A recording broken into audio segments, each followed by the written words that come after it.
A pergunta da Jéssica, de Guarulhos, São Paulo. Em João 10:10, tá lá uma referência sobre um personagem que veio para matar, roubar e destruir. A pergunta dela é: professor, quem veio para matar, roubar e destruir? Eu sei que essa pergunta da Jéssica está dentro de um contexto que fala sobre a questão do bom pastor, né? E o bom pastor, e esse ladrão aqui pode ser visto como aquele que veio roubar a ovelha, ou que veio roubar o animal. Seja, pode ser ovelha, pode ser bode, pode ser boi, pode ser o que for dentro do contexto, certo? Mas a gente tem que entender que a escritura está dentro de uma linguagem alegórica. Dentro de uma linguagem alegórica. E neste momento Jesus está citando esta passagem de forma alegórica. Jesus, ele vai dizer que ele é a porta. Eu sou a porta. Jesus não é porta. É um termo alegórico que Jesus está usando. Eu sou o bom pastor. Jesus não era o bom pastor literalmente falando, porque ele era se nós tivéssemos que dizer que Jesus tinha uma profissão, ele era carpinteiro, de acordo com a profissão do Pai. Então, neste momento, quando Jesus diz que de fato o ladrão só vem para roubar, matar e destruir, dentro do contexto de forma alegórica, a gente entende que de fato aqui é o diabo. É Satanás que de fato veio roubar, matar e destruir. Não tem como a gente dizer outra coisa. Por mais que o texto seja alegórico e a gente possa dar abertura para que seja homens, especificamente, né? Mas dentro do... Aí no caso a gente volta de novo para o que eu tenho falado, a questão da hermenêutica ou a ciência da interpretação. Ela me dá a liberdade de dizer que esse texto de fato está sendo descrito de uma forma alegórica, e se é alegórica eu posso também dar a interpretação de que esse ladrão que Jesus está dizendo é de fato Satanás e não um homem especificamente, como as pessoas interpretam.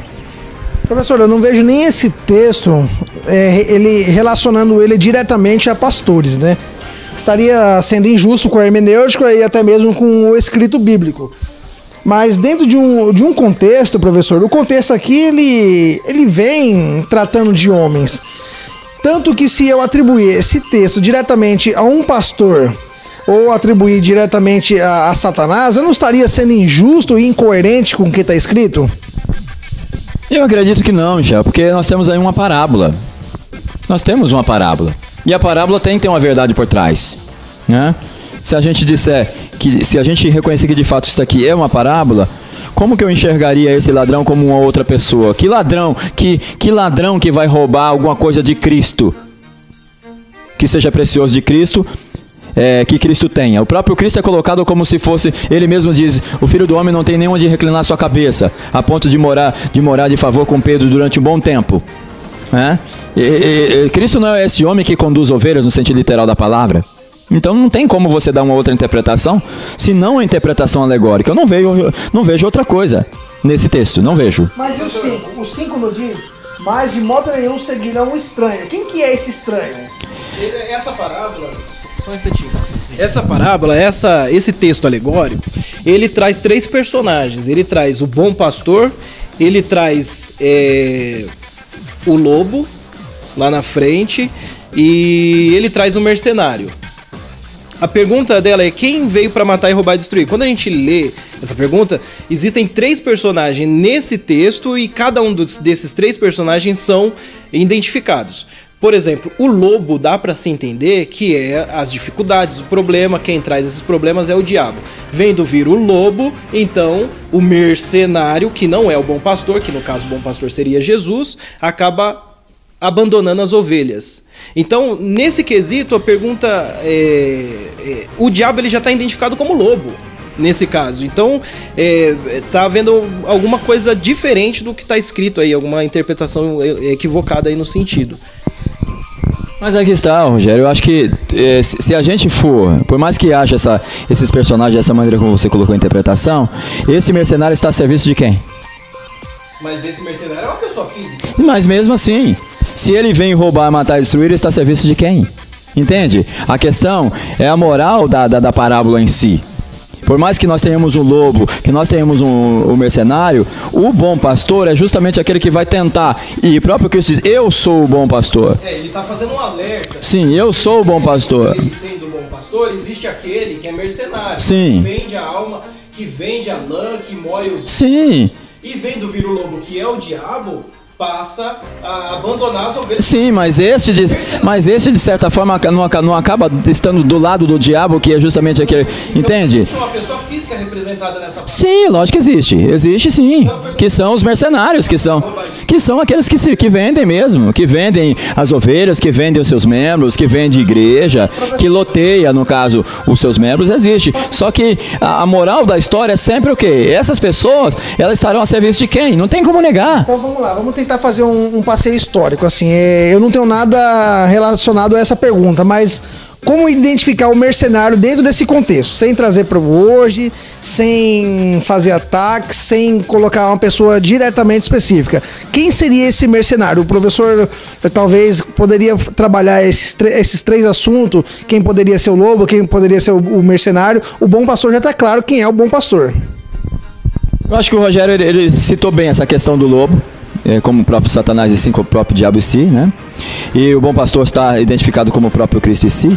Agora, o mercenário aqui, de fato, a gente não tem como negar que esse fato seja justamente quem? Os falsos profetas, os falsos pastores, os falsos obreiros, ou pessoas que de fato não cuidam bem do rebanho de Deus. Quando a gente fala de mercenário, o sentido da palavra vem de mercado. Sim. Quando a gente fala de mercado, é o cidadão que lucra, que vende, que mercantiliza, que negocia. Então, nesse contexto, Jesus ele está dizendo que ele, sendo o bom pastor, então existe o mercenário um pouco mais acima, que faz essa mercantilização da ovelha em si. Então, no caso do contexto aí, é pecuário, né? Então, o cara ele não cuida das ovelhas, ele simplesmente quer lucrar com as ovelhas. É isso que Jesus está denunciando. Eu acho que então, acho que dá pra gente chegar num conceito de que quem veio pra matar, roubar e destruir, nesse caso, é o mercenário. Sim, mas aí que entra justamente o quê? Ele está a serviço de quem? Não tem como a gente negar. Sim, mas não tem como. Sim, não tem como a gente negar que existe de fato falsos líderes, falsos pastores, falsos profetas que vendem mesmo o povo. Sim, justamente. Justamente. Agora, que o bom pastor está por trás cuidando das suas ovelhas, está. Acima do mercenário, acima do lobo, sempre haverá o bom pastor que dá a sua vida pelas suas ovelhas, de acordo com que o texto vem dizendo. Agora, negar que o diabo esteja, que a moral da história seja justamente isso, que o mercenário está de acordo com o lobo, não tem como negar. E tudo volta-se para o diabo em si. É que você, professor, você é um homem muito esclarecido, então quando você fala, diferentemente de nós pegar um líder religioso ou um pastor sem o seu estudo, sem o seu conhecimento, colocar aqui, ele vai defender essa questão com unhas e dentes, que isso é o diabo. É o diabo e pronto. É o diabo e pronto. Tira a figura do mercenário que está explícito no texto. Exatamente. Para qualquer pessoa que frequenta uma instituição religiosa, quem veio para matar, roubar e destruir, automaticamente na cabeça dela vai falar que é o diabo. E aí acaba isentando o personagem que é identificado como mercenário. E quem é o mercenário? É o cara que comercializa a fé da pessoa. E hoje é o que mais tem. Eu acredito nisso, não sei.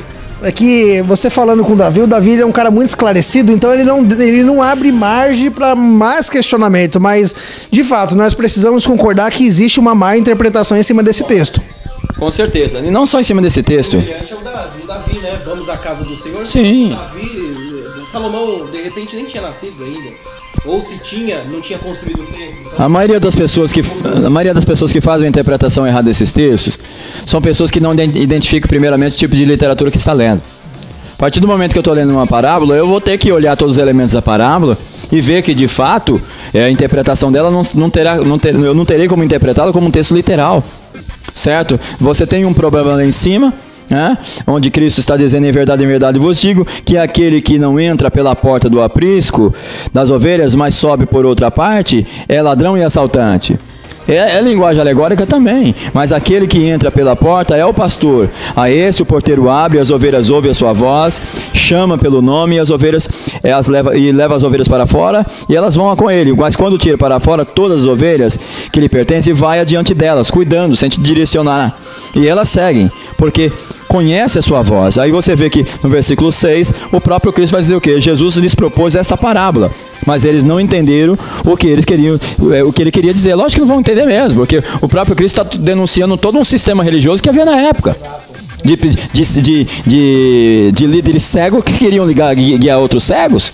E é o que a gente vive hoje. Não tem como negar que esse texto pode ser aplicado, né? Explícita do que nós estamos vivendo até nos dias de hoje. Sim. Hoje a gente consegue enxergar melhor. Sim. Na época os discípulos não entendiam ou não puderam entender, porque isso é uma profecia, isso é um documento histórico assim fabuloso, no sentido de que hoje para nós a gente vendo o sistema, a forma que ele está implantado, o corpo que ele se formou, é muito explícito nesse sentido, porque muitas ovelhas estão sendo dispersas por esse ladrão, por esse bandido, por esse mercenário, estão sendo implantadas e levadas a heresias, as coisas que não existem nas escrituras, elas estão se distanciando cada vez mais do evangelho mostrado e descrito e ensinado pelo Messias.